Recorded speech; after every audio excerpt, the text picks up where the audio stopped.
Alright guys, in this video I'm going to open up this Avis e90. I'm pretty sure it's an e90. There's no marking with the model number or anything, but here's the key. Not terribly hard. It works, of course. And I'm going to use this video to hopefully help illustrate why you can't necessarily trust everything you see on YouTube. So putting this in the nice little holder that Trekmaster 30 made,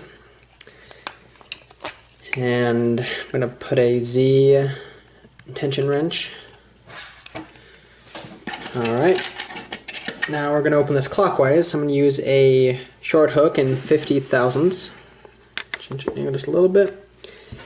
Alright guys, now let's see. Nothing on 1, nothing on 2. Okay, set 3. I got some counter rotation, or sorry, I got a little bit of false set, but I'm going to let off pressure a little bit, see if I may have overset anything. Okay, so I dropped into an even deeper false set. Okay, let's go through and check once more.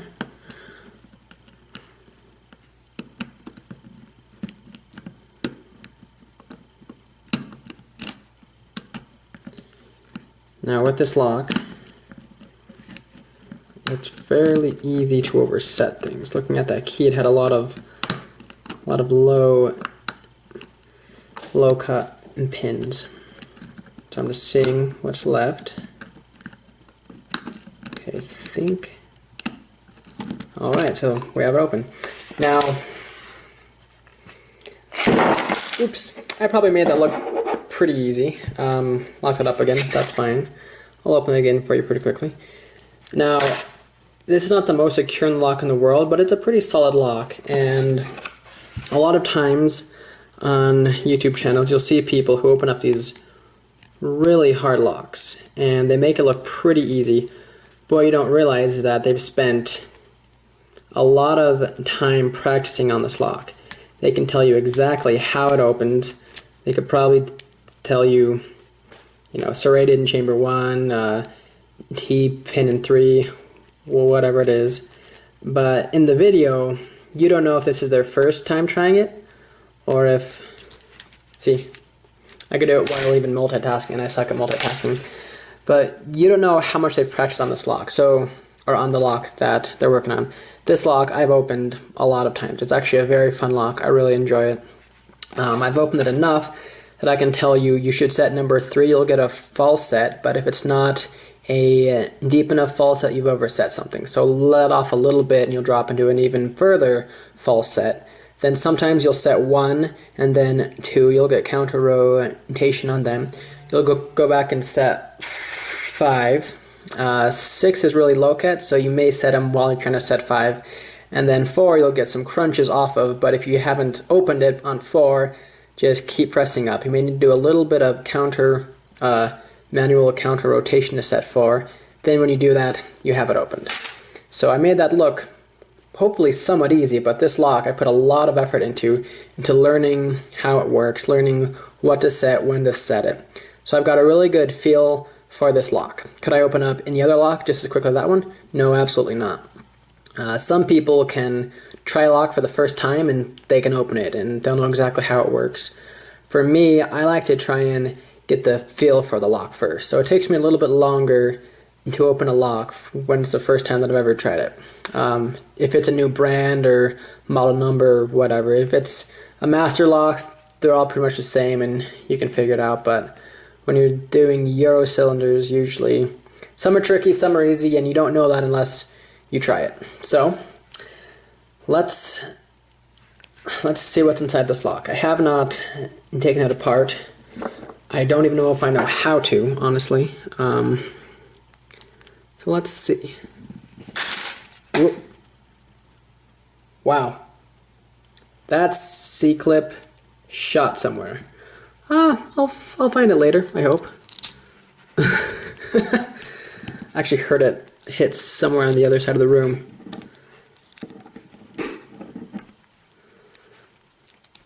I normally don't disassemble full Euro cylinders because I don't really know how. I have all these like This has 3 circlips. I don't know why you'd need that many. I may fast forward through this. If I can't figure this out.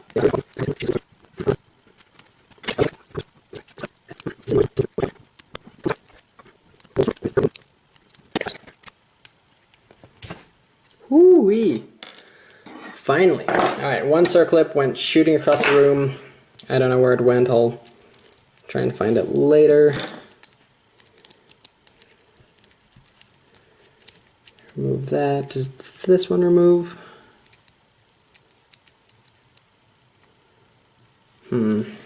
Alright, this may be a great time to try this, which I've never actually used before.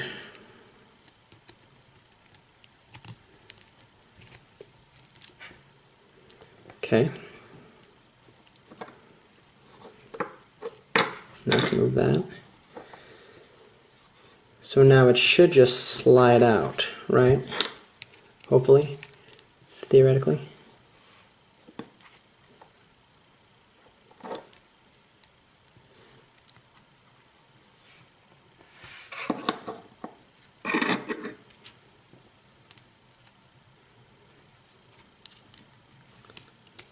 Alright.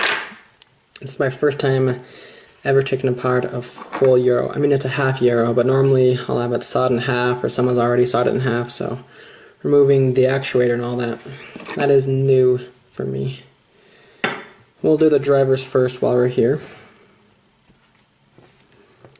Number 1, beautiful steel spool. I'm sure we'll see the same thing in 2. Yep. The springs are probably the same. There's 2. One's being a little shy, but that's okay. We'll come back to her later.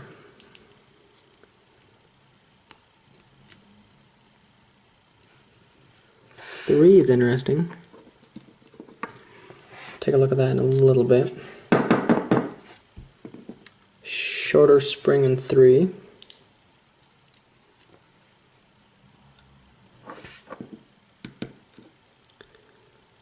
Another beautiful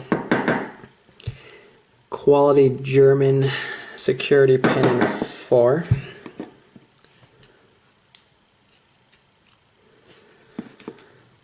Five, yet another spool.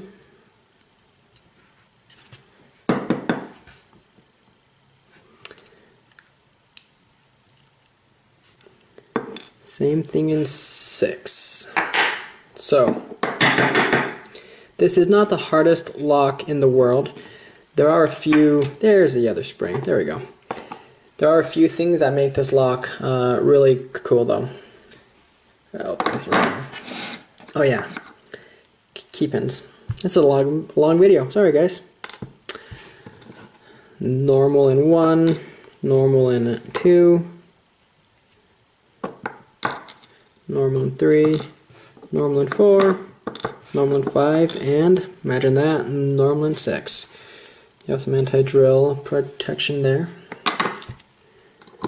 So, this is a really well-made lock. It's not necessarily the hardest in the world to open, but it's pretty cool. 1, 2, 5, and 6 are all the same. Whoa, that's what that looks like. Number 4. I think that moves. Yeah. Number 4 is this tiny pin in pin. If you remember my explanation earlier about with 4, you'll set it, but if it's not enough, you have to set it twice. So that's because of that. 3. Whoop. 3 is like a nail with a spring. If you can see that. Sorry, the light's not great right now. So that's really cool. That'll give you some really fun feedback. Alright guys, this is the Abus E90. And a reminder that just because you see someone open a lock with, I mean, somewhat nice security pins. There's nothing super crazy here, but 3 and 4 are pretty cool. So you see someone open up a lock like this, and that does not mean that's their first time trying it. They've probably been practicing on it like I have. Whenever I see someone open a high security lock, I'm impressed. I'm super proud for them for their achievement, and I just wonder, man, how long do they have to work at it to be able to open that up? Because, I mean, it's impressive. A lot of locks out there require a lot of effort. But anyway, guys, that is all I have. If you liked what you saw, please hit like and subscribe. If you have any questions, leave them below. If anyone can confirm that this is an e90, maybe, I'd appreciate that. It has some markings there. Not really helpful though, I bet. That's the measurements. Because it's the 3-star, I believe that it is the e90, but I could be wrong. Alright guys, that is all I have for you. Thank you very much for watching, and I will see you on the next one.